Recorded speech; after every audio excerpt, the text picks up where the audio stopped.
Shalom, selamat pagi Bapak Ibu Saudara sekalian, Jemaat Pop yang saya kasihi dan tentunya Tuhan Yesus kasihi.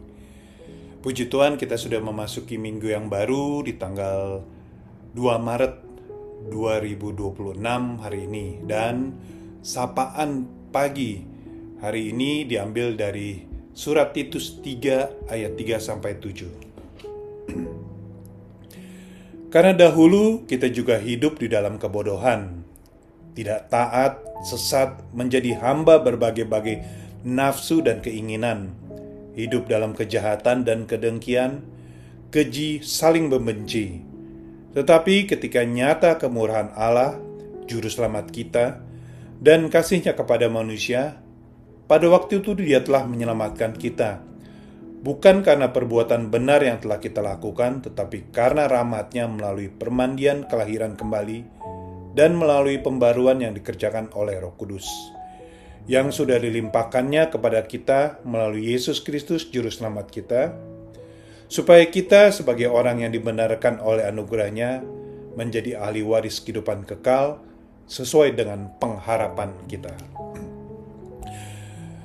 Jemaat sekalian, kalau pagi ini kita nggak akan bicarain soal tentang teori aja, kita berbicara tentang kehidupan yang diubahkan. Karena banyak orang pergi ke gereja tapi hatinya masih kosong. Banyak orang kelihatan baik, tapi hidupnya penuh luka, iri hati, dan penuh dengan pergumulan. Dan firman Tuhan hari ini berkata, Allah sanggup mengubah hidup manusia dari dalam. Kalau kita lihat teks Alkitab yang ada, firman ini kan ditulis oleh Rasul Paulus kepada Titus, yang saat itu menjadi pemimpin jemaat di Kreta. Kreta saat itu dikenal sebagai tempat yang dengan moral yang rusak. Masyarakat penuh kebohongan, hidup dalam hawa nafsu, segala macam hawa nafsu, dan egoisme, dan banyak konflik yang terjadi. Jemaat hidup di tengah lingkungan seperti itu, bayangkan coba.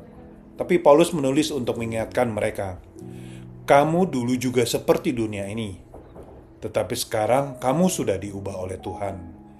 Jadi teks ini bukan teori, ini tentang transformasi hidup nyata.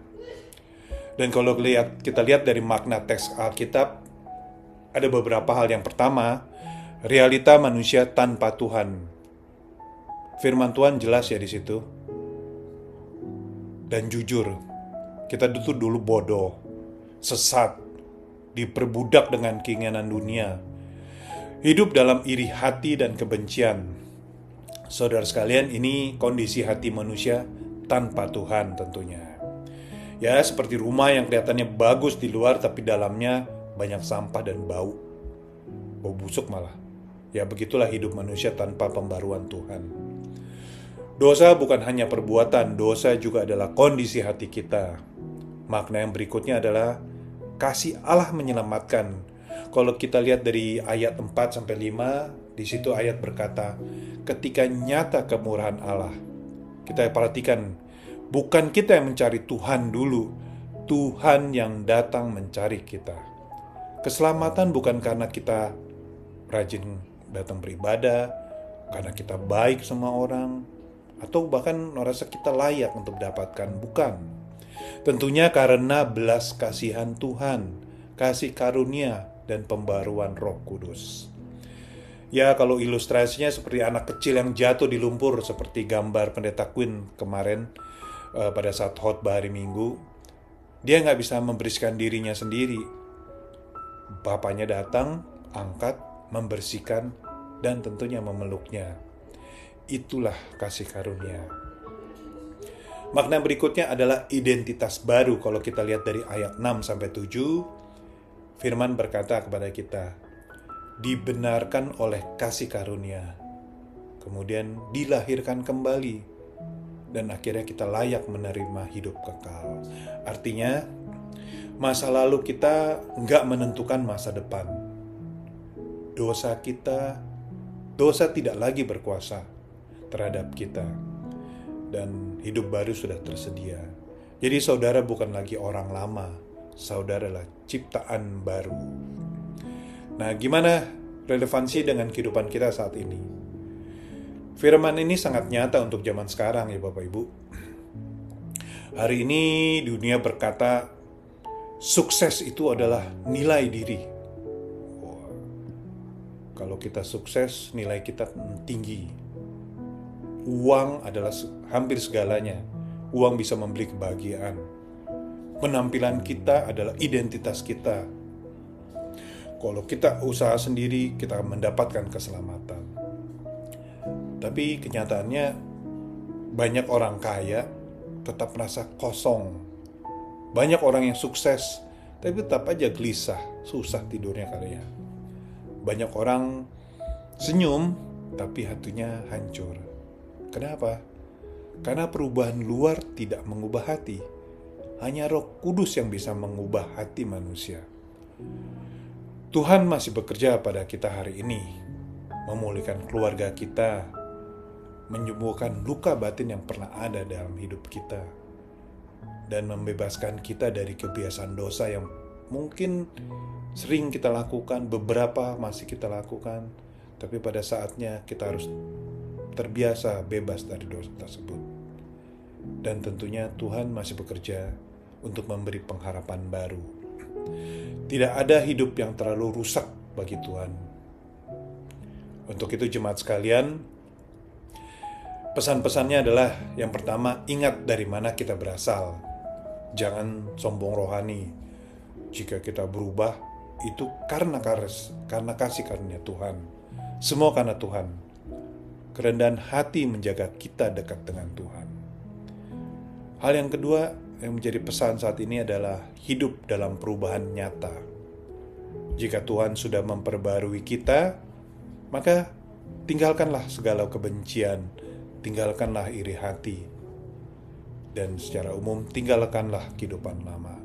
Jangan lagi kembali kehidupan yang Tuhan sudah bebaskan. Dan pesan ketiga yang saya catat, kita harus hidup dalam penuh syukur dan pengharapan. Kita punya pengharapan hidup kekal. Apapun masalah hari ini, masa depan kita aman di dalam Tuhan. Hiduplah dengan penuh sukacita dan penuh syukur. Bapak Ibu Saudara sekalian, mungkin ada yang merasa saat ini hidup kita, hidup aku terlalu rusak. Masa lalu aku terlalu gelap. Saya tidak layak. Tapi jelas firman Tuhan hari ini berkata, kasih karunia Tuhan lebih besar dari dosamu. Belas kasihan Tuhan lebih besar dari kegagalanmu. Roh Kudus sanggup memperbarui hidupmu. Tuhan gak hanya memperbaiki hidup, Tuhan menciptakan hidup baru. Mari jemaat sekalian, kita datang kepada Tuhan, terima kasih karunia-Nya. Hiduplah sebagai manusia baru. Tuhan memberkati kita semua. Amin. Jemaat sekalian, mari kita tutup sapaan pagi ini dengan berdoa. Allah Bapa kami yang kami sembah di dalam Kristus Yesus Juru Selamat kami bersyukur pagi ini kami sudah mendengarkan firman-Mu. Biarlah apa yang kami dapatkan boleh kami tanam dan pelihara di dalam hati kami. Khususnya di dalam masa Prapaskah ini, kami juga boleh mengalami perubahan di dalam hati kami, di dalam diri kami, untuk selalu menjadi lebih baik seturut kehendak-Mu saja. Biarlah melalui firman ini kami dikuatkan untuk selalu mengerti bagaimana hidup yang baik di hadapan-Mu. Bapa di surga, di dalam masa Prapaskah ini, Engkau juga selalu menuntun kami di dalam setiap langkah yang akan kami lakukan hari demi hari. Roh Kudus menyertai kami, membimbing dan memimpin kami selalu. Terima kasih Bapa di surga, di dalam Yesus Kristus Juru Selamat kami berdoa dan bersyukur. Amin.